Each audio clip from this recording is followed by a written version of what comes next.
It is with great trepidation that I begin to recount the harrowing tale of a young girl and the demon that haunts her every waking moment. For you see, dear listener, this is not a mere fable or work of fiction, but a true account of the horrors that can afflict the mind of a vulnerable soul. The girl, whose name I shall not divulge, had long been tormented by thoughts of a malevolent being that followed her every move. She believed that this entity could make itself visible at any moment and that it sought to do her harm. Her anxiety about the demon had steadily increased over the months until her parents finally sought professional help. That is where I come in, a humble therapist tasked with unraveling the mysteries of the young girl's psyche. For several sessions, I had been explaining to her what obsessive compulsive disorder was and preparing her for the exposure and response prevention sessions that we would be undertaking. We had compiled a list of anxiety-triggering situations and the actions she felt compelled to do to ease her anxiety, ranked in order from those that provoked the least anxiety to the highest. Today was to be our first ever exposure session, and I was surprised that the girl was even willing to talk about the demon for 5 minutes straight. But it was a small step, a tentative foray into the realm of the unknown. I sat with her, pen in hand, ready to mark down her anxiety level at the 5-minute mark. "How anxious are you feeling, now, from 0 to 10? I asked, my voice gentle but firm. 3, she replied, fidgeting in her seat. I was pleased but also a little surprised. Exposure therapy usually took longer than that. Wow, it was a 7 at the start. What helped it drop so quickly to a 3? I inquired. We don't have any red containers in here. The demon hides only in red containers, she replied, her eyes darting around the room. There it was, the missing piece of the puzzle, the detail that had eluded us until that moment. The girl had been so terrified of even speaking about the demon that we had not managed to discuss it enough to know these important elements. I furrowed my brows in contemplation, and then an idea struck me. The other room is available right now, and there's a large red container used to hold toys.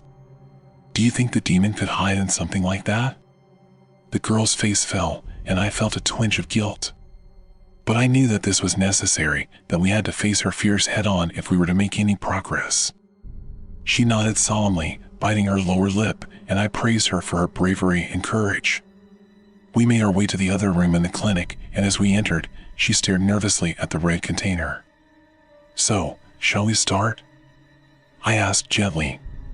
Okay, she replied, her voice barely above a whisper. You brave girl, I exclaimed, trying to boost her confidence. All right, how anxious are you feeling right now? 8, she replied, her eyes glued to the red container.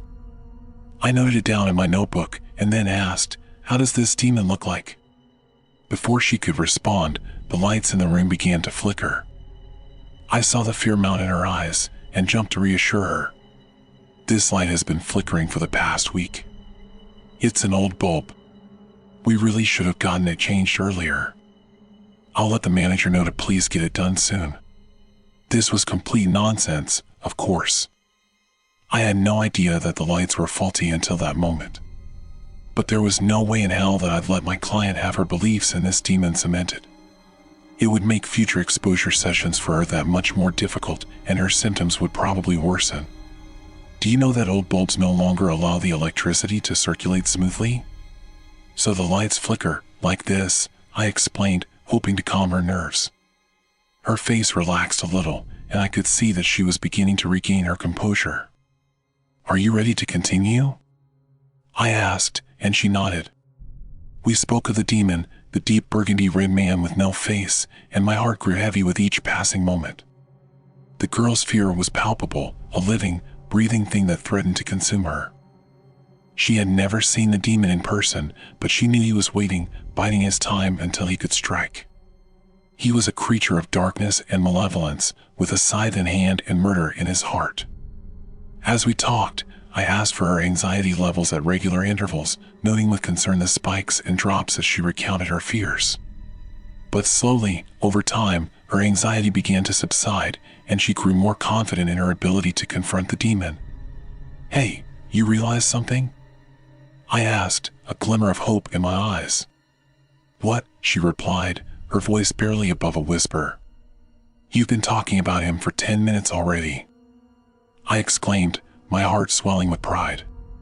Her jaw dropped in amazement, and she smiled for the first time since we had begun.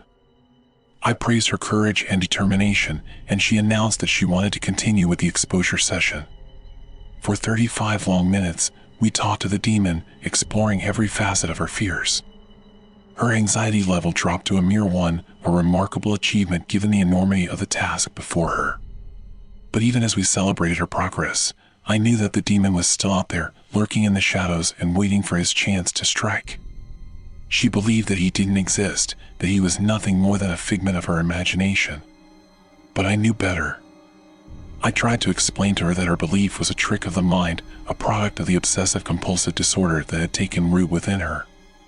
The demon was real, I told her, and it would take more than a few minutes of exposure therapy to banish him from her life. But despite my misgivings, I was hopeful. The flickering lights that had once terrified her were now merely an annoyance, and she was beginning to see that her fears were not insurmountable. As I gathered my things and prepared to leave the room, the lights continued to flicker. I shot a quick text to the clinic manager about replacing the bulb, then made my way through the silent halls, my thoughts consumed by the horrors that lurked within the mind of my young charge. I shuddered as I shut off the lights, my heart pounding in my chest. I knew that I was being foolish, that my fear was rooted in nothing more than superstition and old wives' tales. But still, I could not shake the sense of unease that had settled upon me. I laughed nervously to myself, trying to calm my frayed nerves. I was a psychologist, for God's sake. I should know better than to let my imagination run wild. And yet, here I was, feeling like a child again, terrified of the dark. Determined to conquer my fear, I settled down in the room with the ray container, the only source of light the dim glow of the moon filtering through the window. I needed to do some exposure therapy on myself, to prove to myself that I was not the superstitious fool I feared I was. I used to have OCD, I reminded myself. Crazy magical beliefs and fears that had held me captive for years. But I had overcome them, or so I thought. And yet, as I sat there in the darkness, I could feel the old fears creeping back in, like tendrils of smoke snaking their way into my mind. My stomach twisted into knots, and I could feel the sweat prickling on my forehead. Something was not right, something was terribly wrong. But I refused to give in to the fear. I planted my feet firmly on the ground and gripped the armrests with all my might, determined to face my fear head-on. Focus on the anxiety, I thought to myself, trying to channel the mindfulness techniques that had served me so well in the past. But this time, it was not working. The fear was too strong, too overwhelming. I felt the hairs on my arms and legs stand on end, and goosebumps prickled across my skin. The air felt charged with a sense of menace, and I could not shake the feeling that something was watching me. Still, I refused to move, knowing that giving in to my compulsions would only make things worse. I breathed deeply, trying to steady my ragged breaths, and waited for the fear to pass. But as the minutes ticked by, the fear only grew stronger, like a living thing that refused to be tamed.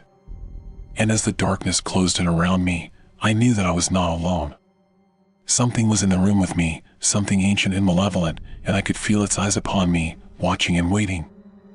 As the fear began to ebb away, I felt a sense of triumph wash over me.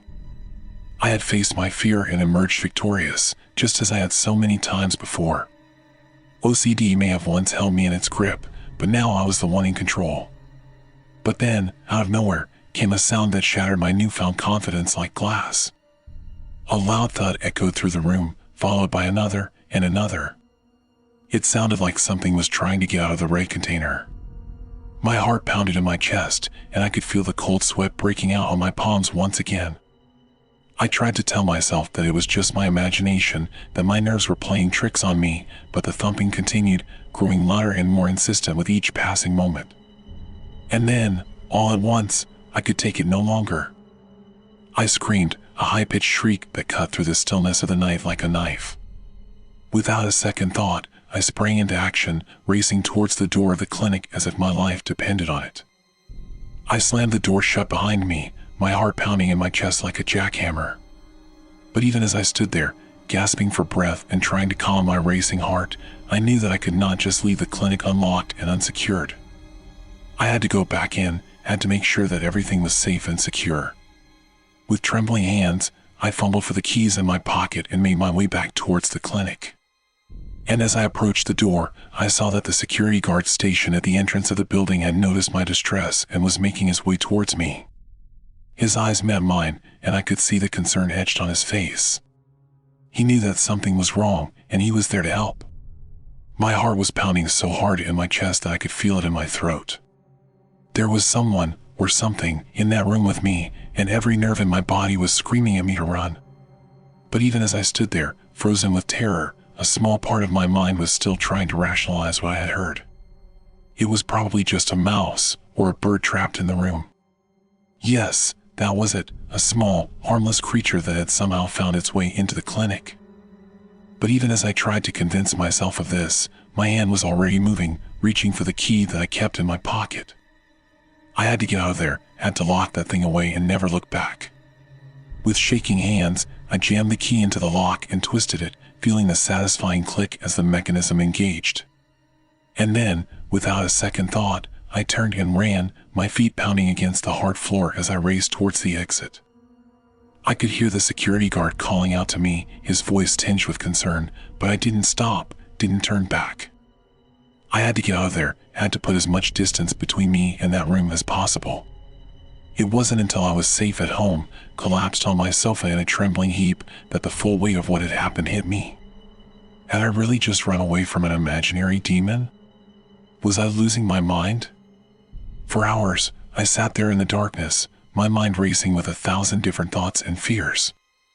Was this the onset of schizophrenia, or some other terrible mental illness? And then, as I looked around my living room, I saw that there were no red containers to be found.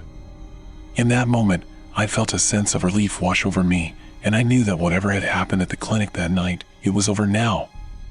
The demon was gone, banished back to the depths of my imagination where it belonged. And for that, I was grateful. I brewed myself a strong cup of tea, hoping it would settle my nerves after the terrifying incident at the clinic. As I sipped the hot liquid, I tried to think of someone to confide in, someone who would not judge me as a psychologist.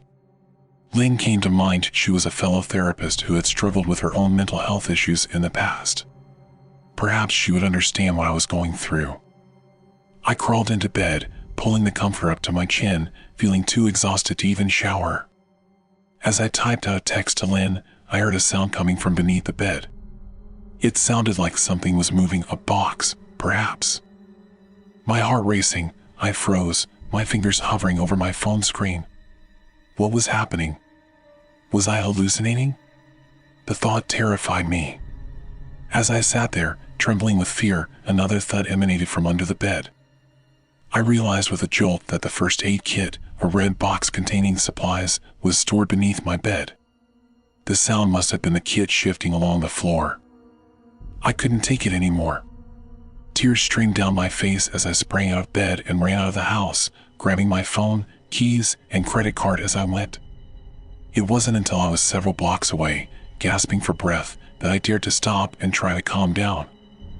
I couldn't bear the thought of returning to my home, so I hailed a taxi and went to the nearest hotel. Lying in the unfamiliar bed, I couldn't shake the feeling of dread and unease that had taken hold of me. How could I continue to help my patients when I couldn't even help myself? I beseech thee, dear reader, to lend me thy ears and listen to my harrowing tale. For the darkness has engulfed me, and I fear for my very sanity. As I write this, I am holed up in a hotel room, far away from the comfort of my own home. I dare not return until I am sure that the demon that haunts me is vanquished. It all started with a simple desire for comfort and solace. After my traumatic experience at the clinic, I longed for the safety and security of a quiet hotel room. However, little did I know that this was just the beginning of my descent into madness. As I approached the reception desk, a feeling of dread began to overtake me. My eyes frantically searched for any signs of danger, and I scanned the area for any red containers. The receptionist, sensing my unease, shot me a curious look. Ignoring her, I requested a charging cable and asked that the room be cleared of any red containers. The receptionist seemed puzzled by my request, but I cared not for her judgment. I knew that I needed to be safe at any cost. Once I was settled in my room, I felt a glimmer of hope. A hot shower would surely clear my mind and ease my troubled soul. However, as I began to relax, the memories of my trauma came flooding back, threatening to drown me in a sea of anxiety and terror. As my mind raced with thoughts of demons and madness, I frantically typed out my tale on my phone. I needed someone to know what was happening to me in case I never made it out alive. I knew that I needed help, that I needed to see another psychologist. Work had been stressful, and I knew that it was a contributing factor to my mental breakdown. However, the fear of being labeled as crazy was overwhelming, and I knew that I had to be cautious. As I wrote, a loud banging on the wall shattered my thoughts. Was it just the next guest being an asshole, or was it something more sinister? The fear inside me grew, threatening to consume me completely. I write this now, dear reader, in the hopes that someone out there can help me. If you have ever experienced something like this, please share your story with me. For I fear that I am lost in a sea of darkness, and only your words can guide me back to the light.